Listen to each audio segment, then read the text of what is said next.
People who have great ability to concentrate, great ability to focus, great ability to define and stay consistently within their priorities tend to be very successful in this world. And self-discipline is an essential component in that. Whether you're talking about some kind of academic achievement, some kind of musical achievement or athletic achievement or whatever it is, some achievement in the realm of business or the arts or science, generally comes to people who are very focused and who understand how to order their priorities. In a word, they are disciplined people. I've always been disciplined myself, because I've always lived a disciplined life. I lived in a disciplined household, like there was no such thing as I don't want to.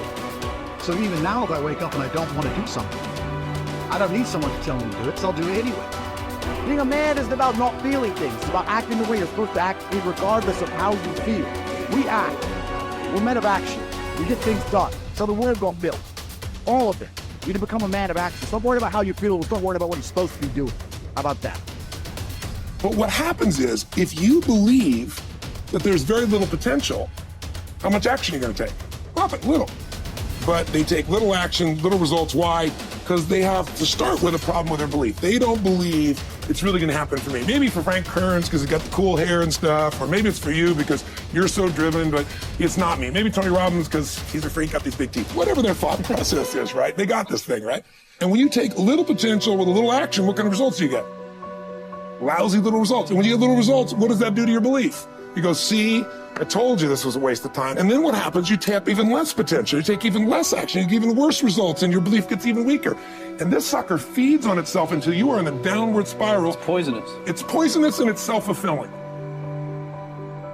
Now, what if something could happen that could come along and fill you with a sense of absolute certainty? Not like I believe, but mean where you know. In you guys' case, mine as well, we knew because we had to. Because we burned the boats. There was no other option. We had to find a way. We weren't going to live that way. We all did it in different ways and for different reasons, but in essence, that was it. If you get yourself in a state of certainty that this is going to work, I'm going to find a way, and if this doesn't work, I will make the way, then you tap a lot more potential. And when you're certain in your potential, you take massive action. When you take massive action, you really believe in something, you get great results. When you get great results, your brain goes, see, I told you I was a stud. I told you this thing would work out. Now you're even stronger. You tap more potential, take greater action, greater results. That's how you went from $300 in a week to 2,500 in 5 days to 100,000 in a month to $1 million in a day. Same thing with you. And we get momentum. That's why the rich get richer and the poor get poorer. If you just make a decision, it can be sometimes the day that starts you on a brand new journey. Sometimes when you look back on it, the day that you decided was just about as exciting as the day when you finally accomplished the project. That when you finally made the decision, you finally, got through whatever barriers kept you from making that decision, and finally you made a decision. Now, some decisions are incidental and some are small, and some, are part of a working day. But sometimes decision-making can be one of the most important days of your life. Maybe a decision you postponed, and now you understand the penalty of postponing that decision. You've got to do something, and finally you come to the conclusion, today is the day. I now decide. And whether you decide on a new direction, whether you decide on a refinement in philosophy, whether you decide to act when before you haven't acted, you decide on a series of things that you're going to do, you decide.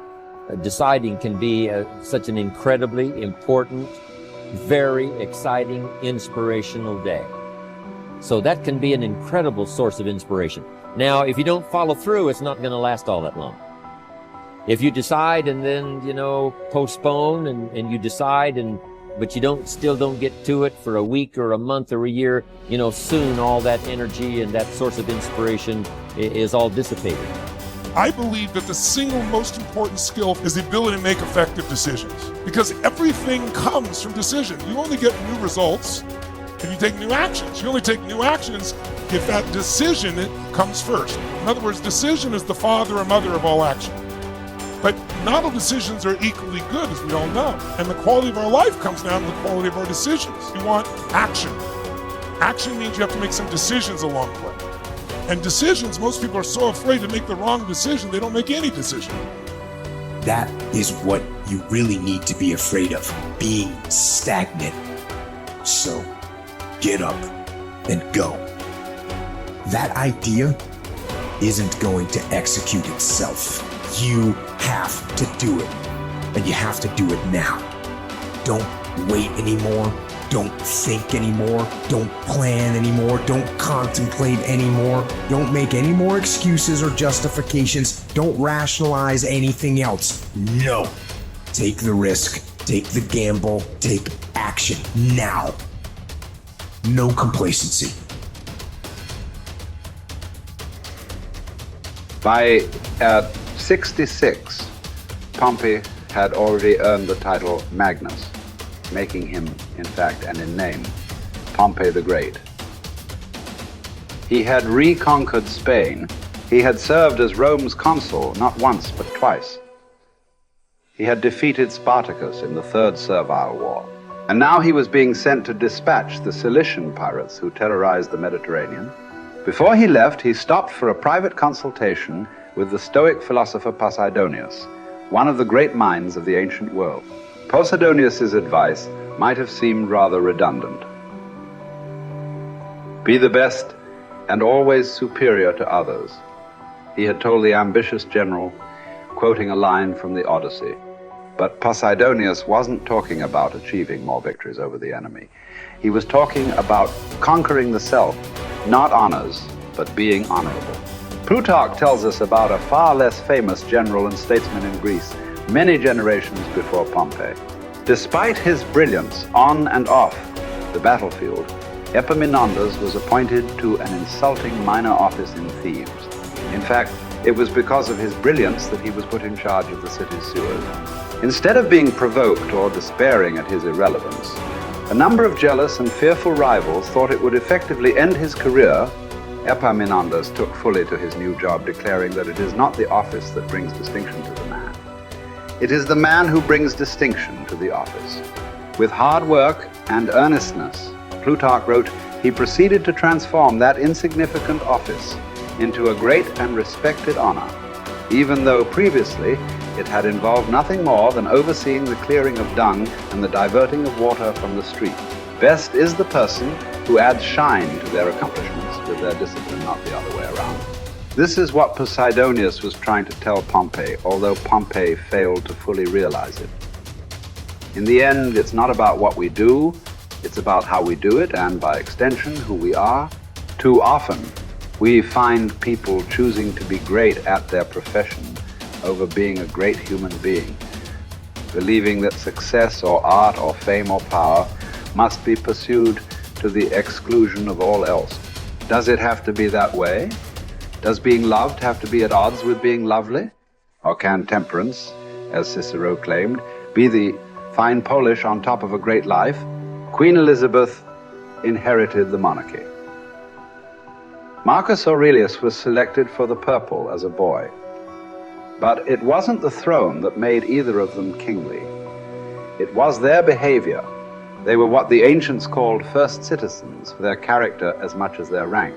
As Marcus said, his aim was never to be the most powerful king, never to conquer the most territory, or build the most beautiful buildings.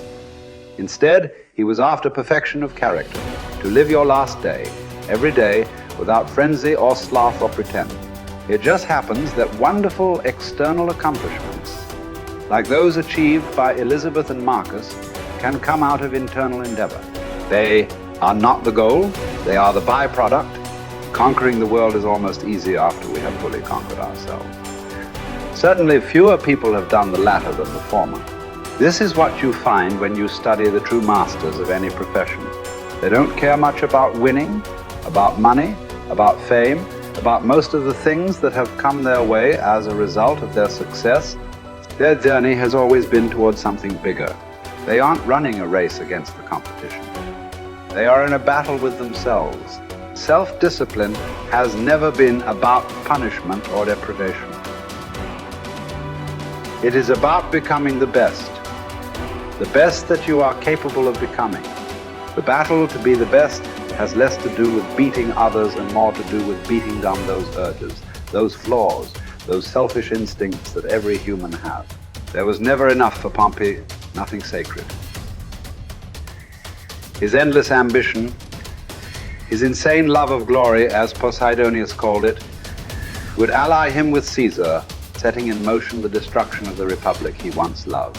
He would wake up to this Faustian bargain eventually and fight valiantly to preserve Rome, but it would be too late. He would be defeated by Caesar's armies at Pharsalus in a day, losing everything that he had acquired, and then shortly thereafter losing his life as well. His last words would quote another ancient playwright, Sophocles: "Whoever makes his journey to a tyrant's court becomes his slave, although he went there a free man. By chasing the wrong kind of best, fame, fortune, power winning, Pompey had chained himself to the worst. It cost him everything." As it does for all of us, when we compromise, when we relax our discipline, when we make exceptions and do what is expedient instead of what we know is right. History is replete with great conquerors. There are far fewer generals who were great people. Talented writers, groundbreaking scientists, incredible athletes, bold entrepreneurs. All these types are rare. Rarer still, and all the more impressive, are those who manage to achieve these feats without losing control of themselves, without becoming slaves to their ambition, to their careers, to their urges. Who will you be? What race are you running? Who are you trying to beat? And is it for the best